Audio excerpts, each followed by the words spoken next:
Hey guys, in this video I will show you how to transfer USDT from Phantom Wallet to Binance. Alright, let's begin. First I want to clarify that I do not currently have USTD in my Phantom Wallet, so I will demonstrate the process using Solana.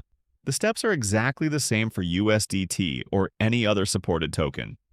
Start by opening your Phantom Wallet. From the home screen, tap on the Send button. Then select the token you want to send.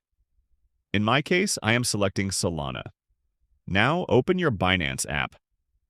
From the bottom menu, tap on Assets, then select Add Funds and choose On-Chain Withdrawals. Search for the token you want to receive, such as USTD. If you are following along with Solana, search for Solana instead. After selecting the token, choose the network. Make sure the network you select on Binance matches the network in your Phantom Wallet. This step is very important.